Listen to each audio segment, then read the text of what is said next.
नमस्कार, स्वागत है आप सभी का। यूपी एएनएम भर्ती 9212 रिजल्ट को लेकर के बात करेंगे, साथ ही साथ फाइनल कट ऑफ मेरिट को लेकर के। और भ्रामक खबरों से आप सभी को अवेयर रहना है। मैं शुरू से कह रहा हूं कि बहुत पहले से कट ऑफ डिक्लेयर किया जा रहा है कुछ लोगों के द्वारा। कुछ लोग रिजल्ट डिक्लेयर कर देते हैं। कोई 30 को बता रहा था, कोई 28 को, कोई 29 को, कोई 1 को, कोई कह रहा 3 को रिजल्ट आ जाएगा संडे के दिन, जिस दिन यूपी ट्रिपल एससी आयोग एक परीक्षा का आयोजन करवा रहा है, जिस दिन की संभावना 0% से भी कम है। यानी 0% तो 0 होता है, लेकिन जिस दिन पॉसिबिलिटीज बन ही नहीं सकती है उस दिन की संभावना बताई जा रही है। साथ ही साथ आप सभी को बता दें कि जो कट ऑफ मेरिट बहुत हाई बताई जा रही है, तो बताने दीजिए सबको, आप परेशान मत होइए। जितना हमने आपको बता रखा है उसी के आसपास कुछ 1-2 नंबर कम या ज़्यादा हो सकता है, उससे ज़्यादा फर्क नहीं पड़ना है। कोई कह रहा है कि 3000 जो है इसमें सीटें खाली जा रही हैं। 3000 सीटें खाली नहीं जाएंगी, बहुत होगा। जैसे फ्रीडम फाइटर हैं, एक्स सर्विसमैन है, एसटी कैटेगरी होती है, अगर उसमें कुछ कैंडिडेट्स कम मिलते हैं तो वहाँ पे जो है 200, 400, 500 इतनी सीटें खाली जा सकती हैं। ये मेरा भी अनुमान है और इतना हो सकता है, लेकिन उसकी भी संभावना बहुत कम है।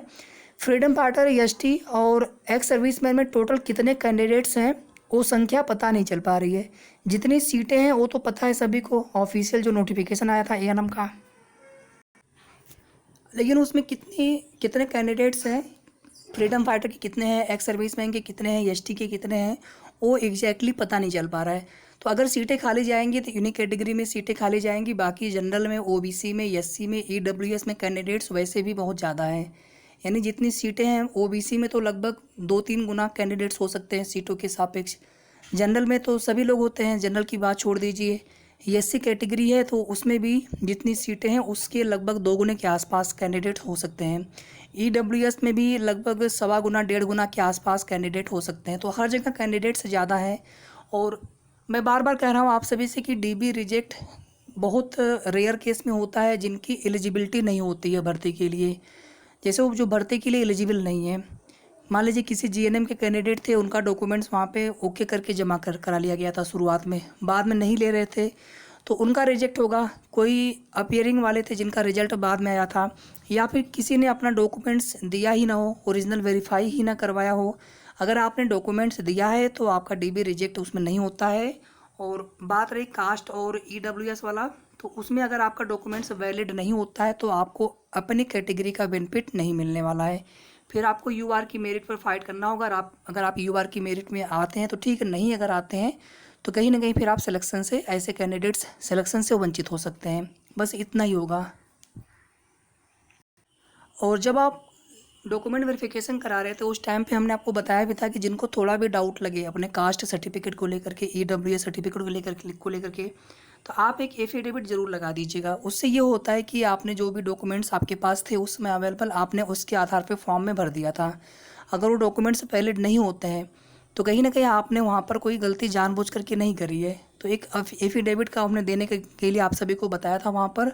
अब उसमें से आप लोगों में से कितने लोगों ने उसको फॉलो किया वो आप जानिए। हमारा काम है बताना, जो भी जानकारी होती है सही जानकारी आप तक पहुँचाना, और साथ ही साथ भ्रामक खबरों से भी बचाना आप सभी को, क्योंकि गलत जानकारी देने वालों से नुकसान उनका नहीं होता है, उनको तो चलिए आप लोग देख रहे हैं ठीक है, लेकिन नुकसान आपका होता है। हज़ारों लोग देखने वाले हैं, अगर उसमें कुछ कैंडिडेट्स का अगर नुकसान हो जाता है तो ये बहुत बड़ा नुकसान होता है। किसी की उम्मीदें होती हैं, मेहनत कर रहे हैं। एक तो भर्ती ही आप समझ सकते हैं कि भर्ती कहाँ आ रही थी अस्थाई, अब भर्ती होना शुरू हुआ है यूपी ट्रिपल एससी आयोग से।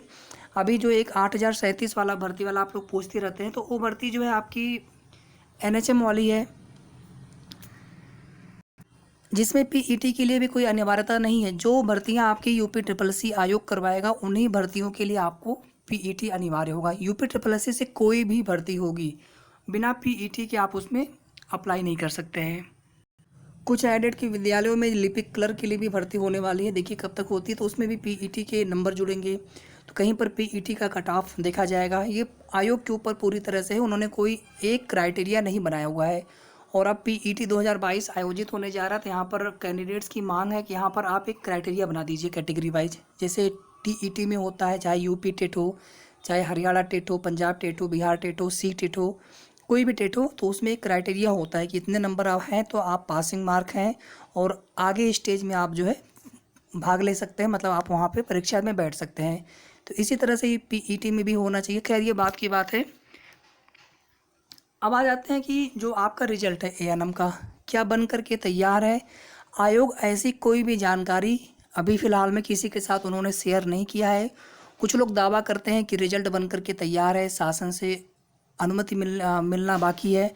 तो शासन ने तो पहले ही निर्देश दे रखा है कि आपको ये रिजल्ट जल्द से जल्द जारी करना है, तो उसमें शासन से अनुमति के लिए वहाँ पर इंतज़ार थोड़ी किया जाएगा। रिजल्ट पर जिस दिन काम पूरा हो जाएगा उसके बाद आयोग की अपने चेयरमैन के सर के साथ में एक मीटिंग होती है, सहमति बन जाती है, उसके बाद आपका रिजल्ट डिक्लेयर हो जाता है। उसमें उसकी वजह से कोई डिले नहीं होना है। यहाँ पर सिर्फ जो डिले हो रहा है मैंने आपको बहुत पहले भी बताया था, पहला रीज़न था इसमें पीईटी 2022। बाकी लोग क्या बताते हैं ना, वो उनको बताने दीजिए अपना मनगढ़ंत कहानी, उसके लिए हम कुछ नहीं कर सकते हैं, वो आपको सोचना है, आपको समझना है। दूसरा आपका रीजन था 3 तारीख को सहायक बोरिंग टेक्नीशियन की परीक्षा होनी है। विज्ञापन पुराना है, 2019 का विज्ञापन है शायद, तो कम से कम 2-3 दिन 4 दिन का आयोग को समय चाहिए होता है। वो पूरी तरह से परीक्षा पे फोकस करते हैं, कैंडिडेट्स भी काफ़ी हैं इसमें।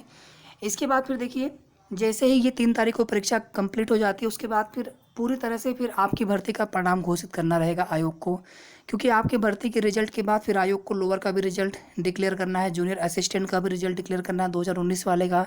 इसी तरह से एक परिणाम और भी है, और जुलाई के महीने में 3 परीक्षाएं करवानी है। एक तो परीक्षा आपकी 3 को होने जा रही है कल की डेट में, एक परीक्षा आपकी 17 को है यूडीए एलडीए एसआई वाली, और एक एग्ज़ाम आपका है बहुप्रतीक्षित भर्ती लेखपाल, जिसकी परीक्षा 24 जुलाई को होने वाली है।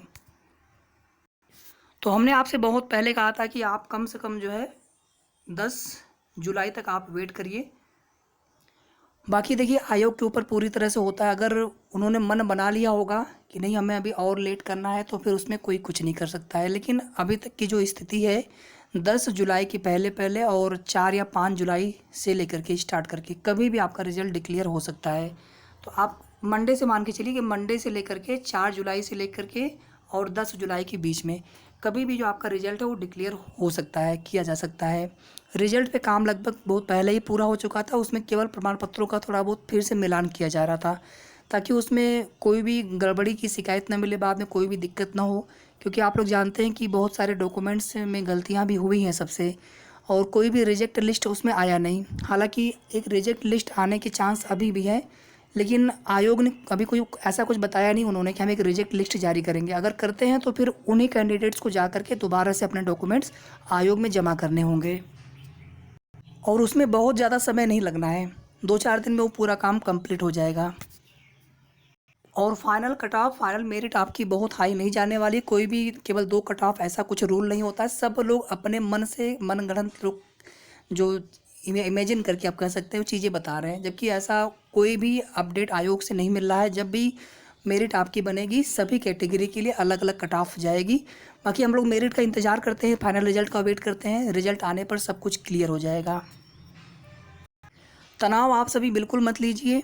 दूसरी किसी भर्ती की आप तैयारी कर रहे हो या फिर पीईटी 2022 की तैयारी कर रहे हो तो तैयारी आप सभी करते रहिए, और जैसे ही कोई भी ऑथेंटिक और सही जानकारी मिलेगी आप सभी को हमारे चैनल के माध्यम से सूचना मिलती रहेगी। वीडियो को आप लोग लाइक और शेयर ज़रूर कर दिया करें। धन्यवाद।